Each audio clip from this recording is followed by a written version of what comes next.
नमस्कार दोस्तों, राम राम सा, खमा गणिसा। आज हम बात करते हैं कि ज्वार और भाटा। मैं नॉर्मल सी आम भाषा में आप लोगों को बताऊं, ये जो टॉपिक है अपने, ये देखो 6 क्लास में भी रहता है, एसएसटी में 7th में भी रहता है, 8th में भी रहता है, 9th में भी रहता है, 10th में भी रहता है। ये जो इसमें बुक में अपन पढ़ेंगे, इसमें 6 से लेकर के, क्योंकि ये जो बुक है ये नाथ पब्लिकेशन की है, इसमें इन्होंने जो है 6 क्लास से लेकर के 10th क्लास तक का पूरा सार दे दिया इसमें।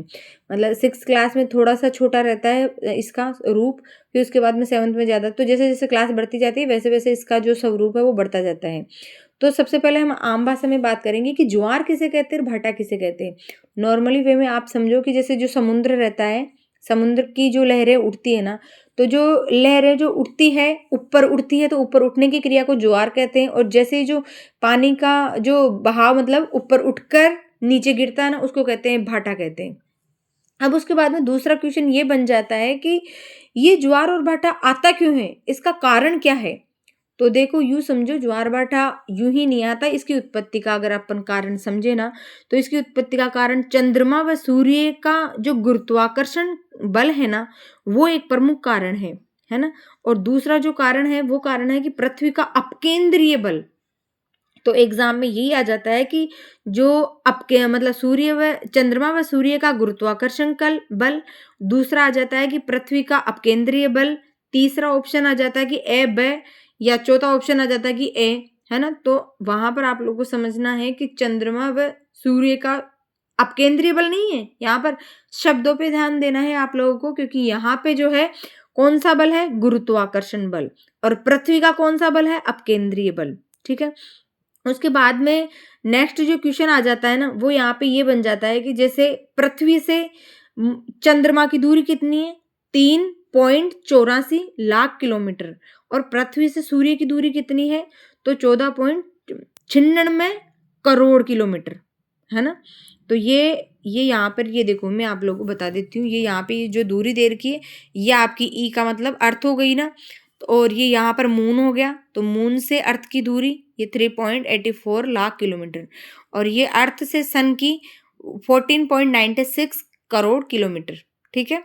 और ये एक क्वेश्चन ये बन जाता है कि इसका जो सबसे पहले किसने बताया था इसके बारे में, ज्वार भाटा के बारे में सबसे पहले ये बताया था सर आइजैक न्यूटन है। कब बताया इसने, 1687 में बताया था इसने। और इसने क्या बताया कि भाई जो चंद्रमा व सूर्य के आकर्षण शक्ति के कारण ज्वार भाटे की उत्पत्ति होती है। और इन्होंने एक बात और बताई थी कि चंद्रमा की आकर्षण शक्ति प्रधान है, जो सूर्य के आकर्षण शक्ति का कितना गुना है, तो 2.17 गुना है इसका। ठीक है, ये मोस्ट है। उसके बाद में हम बात करते हैं, देखो कि यहाँ पे कि जो ना एक ही स्थान पर पृथ्वी के दो मतलब एक ही समय पर, सॉरी स्थान पे नहीं, एक ही समय पर पृथ्वी के 2 स्थानों पर उच्च ज्वार व 2 स्थानों पर भाटा आता है, मतलब, है ना। और एक मोस्ट बात एक इसकी यह है कि यदि चंद्रमा परिक्रमण गति नहीं करे ना, तो किसी स्थान पर अगला प्रत्यक्ष ज्वार कब आएगा, तो 24 घंटे के बाद में आएगा यहाँ पे। देखो अगर हम बात करें ना सामान्य तौर पर इसमें, तो देखो दिन में ना 2 बार ज्वार आते हैं, है ना, 2 बार ज्वार आते हैं, 2 बार ही भाटे आते हैं। और पृथ्वी जो है ना 24 घंटे में एक चक्कर पूरा लगाती है ना। और प्रत्येक स्थान पर 12 घंटे के बाद में ज्वार आना चाहिए, है ना। अर्थात अगर हम ये कहें कि प्रत्येक दिन ज्वार एक ही समय पर आना चाहिए, परंतु वास्तव में ऐसा होता नहीं है। किसी स्थान पर प्रतिदिन ज्वार लगभग 26 मिनट देर से आता है। ठीक है। और इसका जो प्रमुख कारण की अगर हम बात करें, तो चंद्रमा व पृथ्वी की परिक्रमा करना, मतलब परिक्रमा करना है इसका। वैसे तो आप लोगों को पता होगा कि पृथ्वी की जो है 2 गतियां होती है, ठीक है ना। और पृथ्वी जो है पश्चिम से पूर्व की दिशा में चक्कर लगाती है, ये भी आप सबको पता ही है। देखो क्वेश्चन जो है ना वो इस तरीके से आता है कि एक स्थान पर आने वाले अगले ज्वार में जितना विलंब होता है ना, वह है, तो वह होगा 26 मिनट। नेक्स्ट क्वेश्चन देखो, यदि चंद्रमा की घूर्णन गति दुगनी हो जाए तो किसी स्थान पर अगला ज्वार जितने मिनट विलंब से आएगा वह है, तो उसका आंसर होगा 26 मिनट। नेक्स्ट क्वेश्चन ये देखो, यदि पृथ्वी की परिभ्रमण क्योंकि ये 2 गतियां होती है ना, एक तो परिभ्रमण गति और एक होती है परिक्रमण गति, है ना। तो ये परिभ्रमण के बारे में पूछ रहा है कि पृथ्वी की परिभ्रमण गति 2 गुनी हो जाए तो अगला प्रत्यक्ष उच्च ज्वार आने में जितना विलंब होगा वह होगा, तो वह होगा 26 मिनट। देखो ज्वार जो आने में लगती है ना, ज्वार से ज्वार आने में, तो वो कितने लगती, मतलब भाटे से ज्वार आने में कितनी लगती है, 26 मिनट। और अगर ये पूछे जैसे मतलब भाटे से भाटा आने में, तो वो होती है 52 मिनट। ठीक है, ये नीचे दे भी रखा है। यदि पृथ्वी की परिभ्रमण गति दोगुनी हो जाए तो अगला प्रत्यक्ष ज्वार 52 मिनट की बजाय 26 मिनट विलंब से आएगा। ठीक है, नेक्स्ट है जैसे यदि पृथ्वी की घूर्णन गति, ये बोल रहा परिभ्रमण, जो परिभ्रमण गति मतलब घूर्णन गति को परिभ्रमण गति भी बोलते हैं जैसे, क्योंकि परिभ्रमण जो गति होती है ना उसको घूर्णन गति भी बोलते हैं, आवर्तन गति भी बोलते हैं, है ना। जाए तो किसी स्थान पर अगला अप्रत्यक्ष, ऊपर बात करी थी प्रत्यक्ष की, यहाँ पर बात हो रही है अप्रत्यक्ष की, क्योंकि दो तरीके से करता है ना, प्रत्यक्ष और अप्रत्यक्ष, तो अप्रत्यक्ष की बात कर रहे हैं यहाँ पर। अप्रत्यक्ष ज्वार आने में कितना विलंब होगा, तो उतना ही होगा 26 मिनट। यदि पृथ्वी की परिभ्रमण गति दोगुनी हो जाए तो अगला अप्रत्यक्ष ज्वार 52 मिनट की बजाय 26 मिनट विलंब से ही आएगा। आप लोगों को पता होगा कि जो ज्वार भाटा है ना उसके प्रकार कितने हैं, 2 प्रकार हैं। एक तो है दीर्घ ज्वार, है ना, और एक दीर्घ ज्वार व लघु ज्वार। ठीक है, अब हम बात करते हैं, पहले तो देखो दीर्घ ज्वार जो है वो कब कब आता है ना, और दीर्घ मतलब इसी के अंदर जैसे ये जो अपभू उपभू ये जो चीजें है ना वो इसी के अंदर आती है। जैसे देखो दीर्घ ज्वार की अगर हम बात करें ना तो पूर्णिमा होती है ना और अमावस्या होती है। आपको पता होगा कि एक जो महीना होता है उसमें जैसे 15 दिन तक तो जैसे अमावस्या रहती है, और मतलब पहला जो कृष्ण पक्ष रहता है ना महीना, उसमें 15वें दिन, कृष्ण पक्ष के 15वें दिन अमावस्या रहती है, और फिर वो 15 दिन के बाद में क्या रहती है, पूर्णिमा रहती है। मतलब शुक्ल पक्ष के लास्ट में जो आती है ना वो पूर्णिमा रहती है। ठीक है, ये कह रहा है कि सूर्य, चंद्रमा और पृथ्वी जब तीनों एक सिद्ध में होते हैं ना तो उस टाइम पे सिज्जिकी की स्थिति बन जाती है, और उसी सिज्जिकी की स्थिति को युति और वियुति भी कहते हैं जैसे, है ना। और इसी से जो है ना ऊंचे ज्वार आते हैं, और इस ज्वार को बृहत, पूर्ण या दीर्घ ज्वार कहते हैं। समझ गए, मतलब सिज्जिकी की स्थिति कब बनती है, पूर्णिमा व अमावस्या के दिनों में बनती है, और सूर्य व चंद्रमा पृथ्वी तीनों एक सिद्ध में रहते हैं तब बनती है ना। और ये जब बनती है ना जब भी क्या आते हैं, उच्च ज्वार आते हैं, और इस उच्च ज्वार को दीर्घ ज्वार भी कहते हैं जैसे ना। उसके बाद में हम बात करें कि मतलब वृहत ज्वार महीने में 2 बार पूर्णिमा व अमावस्या के दिन आता है। यह सामान्य ज्वार से 20% अधिक ऊंचा रहता है, लेकिन जब चांद अपने प्रथम व अंतिम चतुर्थांश में होता है ना तो चांद व सूर्य का जो गुरुत्वाकर्षण बल होता है ना वो विपरीत दिशाओं से सागरीय जल पर पड़ता है।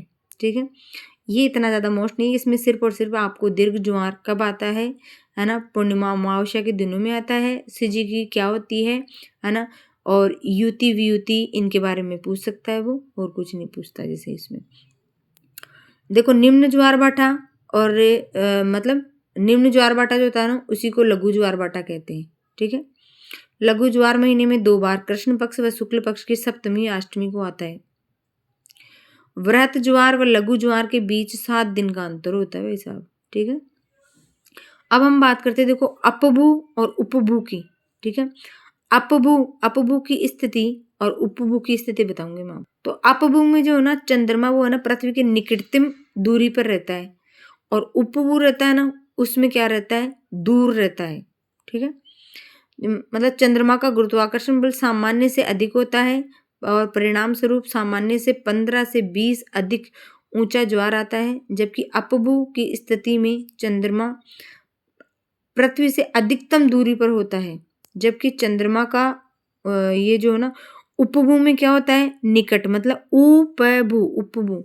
ये देखो ये जो अपभू है ना, अपभू में तो क्या रहता है कि चंद्रमा जो है ना पृथ्वी के क्या रहता है, अधिकतम दूरी पर। ऐसे अधिकतम याद रख लो, अधिकतम दूरी। और उपभू में मान लो उपभू में निकट रहता है, मतलब पास में रहता है, इसमें पास में रहता है, दूरी कम रहती है मतलब, है ना। उसके बाद में हम बात करें अर्ध दैनिक ज्वार की, है ना, और दैनिक ज्वार की। देखो किसी स्थान पर आधे दिन से अर्थात 12 घंटे 26 मिनट के अंतराल पर ज्वार आता है, तो उन्हें तो क्या कहते हैं, अर्धदैनिक ज्वार। ठीक है। और इन स्थानों पर आने वाले प्रत्यक्ष व अप्रत्यक्ष ज्वारों की ऊंचाई में समानता पाई जाती है, एक चीज ये है। और अर्धदैनिक ज्वार अधिकतम कहाँ पर आते हैं, अटलांटिक महासागर में आते हैं। तो अर्धदैनिक ज्वार जो है ना, कहाँ पर, अटलांटिक महासागर में आते हैं।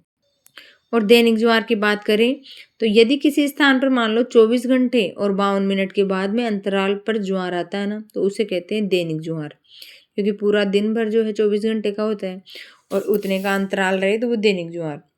और दैनिक ज्वार जो है कहाँ पर सबसे ज़्यादा आते हैं, मैक्सिको की खाड़ी में, फंडी की खाड़ी में, कैरेबियन सागर में, चीन व जापान के तट पर, फिलीपींस के द्वीपों पर, वियतनाम के तट पर, कैलिफोर्निया के तट पर, बोर्नियो के तट पर, सुमात्रा जावा के तट पर, है ना, ये इन जगह पे आते हैं।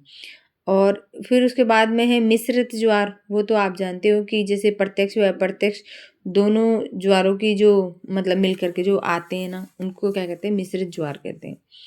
अब देखो इसमें जो है ना, क्या नाम से ये दे रखा है क्वेश्चन, लाल ज्वार। लाल ज्वार समुद्रों में शैवाल प्रसार के कारण उत्पन्न होते हैं। शैवाल पानी में स्रावित करते हैं, जिस कारण से मानव व जीव जंतुओं को हानि पहुंचती है। लाल ज्वार गर्म सागरीय तल, कम लवणता जल व तेज धूप में अचानक वर्षा के कारण उत्पन्न होते हैं। ठीक है। और ज्वार भित्ति को अगर हम देखें तो ये ज्वार भित्ति जो क्या है, वो क्या है, जब ज्वारीय तरंगे नदी के मुहाने में प्रवेश करती है ना, नदी के अंदर प्रवेश करती है ना, तो नदी घाटी में पानी की खड़ी दीवार बन जाती है, जिससे ज्वार भित्ति कहते हैं। ठीक है। जैसे ट्रेंट नदी में इगर ज्वारीय भित्ति है ना, वो ज्वारीय भित्ति है। और विश्व की सबसे ऊंची ज्वारीय भित्ति कहाँ पर है, वो चीन की कियातांग नदी है ना, वहां पर है। समज्वार देखें तो वो क्या होता है, समज्वार, यह रेखा एक ही समय पर एक साथ ज्वार आने वाले स्थानों को मिलाती है, समज्वार। ठीक है। और 3 मेगावाट शक्ति का ज्वार ये विद्युत संयंत्र पश्चिमी बंगाल में सुंदरवन के दुर्गादुवानी में लगाया जा रहा है।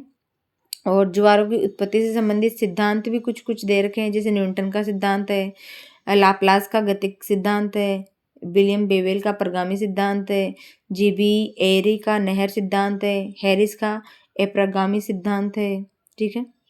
और कुछ क्वेश्चन जो भी जैसे दे रखे हैं, इसमें कुछ मोस्ट क्वेश्चन है, वो भी आप लोगों को उनकी बात तो फिर अगले वाले उसमें करेंगे, क्योंकि भी नहीं तो मोस्ट क्वेश्चन के बारे में देख लेते हैं। वृत्त जलाशयों के जल पृष्ठ में नियमित दोलन निम्नलिखित में से किस एक के कारण बनते हैं, तो चंद्रमा का गुरुत्वाकर्षण प्रभाव के कारण बनते हैं।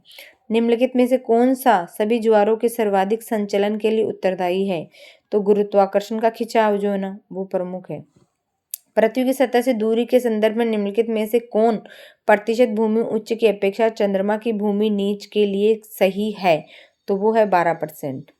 उसके बाद में है कि विश्व का सबसे ऊंचा ज्वार कहाँ पर आता है, तो वो आपको पता होगा कि ये जो फंडी की खाड़ी है ना, ये फंडी की खाड़ी कहाँ पर है, ये कन्नाडा का जो पूर्वी तट है ना, वहां पर पाई जाती है।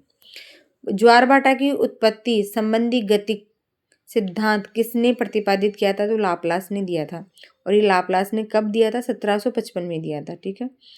और विश्व में ज्वारभाटे की सबसे अधिक ऊंचाई अंकित की गई है फंडी की खाड़ी, ये बात हुई कि कन्नाडा के पूर्वी तट पर। किसी स्थान पर प्रत्यक्ष ज्वार के प्रतिदिन 52 मिनट के विलंब का कारण क्या है, तो चंद्रमा का परिक्रमण, पृथ्वी का परिभ्रमण, यही आएगा, परिक्रमण ही आएगा। ठीक है। उसके बाद में नेक्स्ट क्वेश्चन, ये मोस्ट क्वेश्चन है, एक ही है। लघु ज्वार के समय पृथ्वी की स्थिति होती है, तो लघु ज्वार मतलब छोटा ज्वार है ना, निम्न ज्वार के टाइम पे रहती है, समकोणीय की स्थिति रहती है। और मैंने बात करी थी कि जो दीर्घ ज्वार होता है ना, वृहत ज्वार होता है, उसमें रहती है युति और वियुति की स्थिति रहती है। और ये युति और वियुति की स्थिति कब रहती है, ये जब सिजी की रहती है ना, मतलब एक सिद्ध में रहते हैं ना, मतलब सूर्य चंद्रमा पृथ्वी, तब सिजी की स्थिति रहती है ना, तभी जो है ना, ये युति और वियुति ये होता है। और तब इन दोनों की स्थिति जब रहती है ना, जब कौन सा ज्वार आता है, तब दीर्घ ज्वार आता है। ठीक है। और ये लघु ज्वार आता है, ये जब समकोणीय की स्थिति रहती है ना, ऐसे वाली। और ये युति और वियुति जो है, मतलब जब वो रहती है ना, क्या नाम से, अमावस्या और पूर्णिमा की स्थिति पे आता है ये वाला। अब बात करते हैं सूर्य और चंद्रमा पृथ्वी के समकोण पर, तो ये किससे मिलेगा, ये देखो लघु ज्वार से मिलेगा। क्योंकि समकोणिक स्थिति जो बनाती है ना ये तीनों, तब लघु ज्वार आता है, लघु ज्वार भाटा होता है ना। और सूर्य, चंद्रमा और पृथ्वी सरल रेखा में है, तो ये है, ये कौन सा बनाएगा, व्रत ज्वार भाटा, व्रत ज्वार भाटा। क्योंकि ये सूर्य, चंद्रमा और पृथ्वी सरल रेखा में, मतलब सरल रेखा का मतलब होता है ये ऐसी वाली रेखा, और इसी रेखा को कहते हैं सिजिकी की रेखा, मतलब 180 डिग्री की जो रेखा होती है ना वो रेखा है ना। तो ये जो बनाती है ये व्रत ज्वार भाटा कहते हैं, और व्रत ज्वार भाटे को कोई कहते हैं क्या, दीर्घ ज्वार भाटा, ठीक है।